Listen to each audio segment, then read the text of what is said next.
Take your right knee up towards your chest and let's bend a little in the left knee so you have better balance. Flex the spine, reach forward, and then rotate to the right. With this position, I'm flexed and rotated as if I'm trying to get my elbow over to the knee. You can extend the right leg. That's gonna be a little more psoas and hip flexors involved, but you're flexing the spine. Bend the knee if you straighten and come on out. So you get shoulder blades set, spine set, then you come up and then you walk to the left without dropping your pelvis and try to tap the outside of your elbow. Bend your elbows, pause, grip the fingers into the ground, walk back. Now you're in plank with a little bend in the elbow. You see that? And then take a break. Holding that little bend of the elbow is gonna be very difficult, but that's what you need for your arm balance. Next step, we're gonna take side crow on back. Squeeze the block between the shins and rotate so that the right pelvis is off of the ground. Take your arm, reach up, and we're gonna do a sit-up, trying to keep the right pelvis off the ground. Flex the spine with the right hip pelvis off the ground and try to get your left elbow as far past the knee as possible.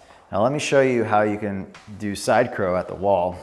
One way to back up the pose is by changing its relationship to gravity. You do sit down nice and low, flex the spine, take your left tricep over and your hands to the wall. I like to turn my toes a little towards the wall to make it more realistic. Flex the spine and grip the fingers into the wall. Now you want your forearms perpendicular to the wall. A lot of people will place their hands more like this. You gotta get more like the actual arm balance, which is your forearm perpendicular to the wall. So now you're gripping your fingers into the wall, and as you're doing so, you're flexing the spine and especially your left shoulder blade. It's okay if your right shoulder blade is more retracted, but your left shoulder blade is protracting. Okay, come on, done.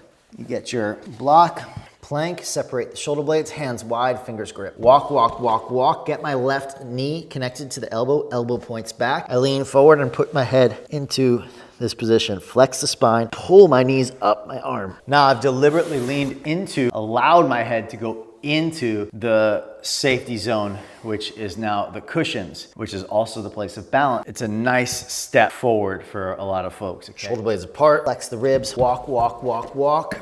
Elbow points straight back, you lean, you grip, you push, and you hold. Maybe you squeeze a block and just lift one leg and pull it to the armpit. There's my obliques. And I have the left foot stays on the ground. When you start straightening the legs, the tendency will be that the hips drop and the spine will back bend. That's a way to do it, or you can work, if you still wanna work the fire line, well, you're gonna stay lifted and compact, flexed as much as possible. So that would look more like this. You're staying lifted, rounded, flexed. Maybe coming around this way a little bit, so toes forward more.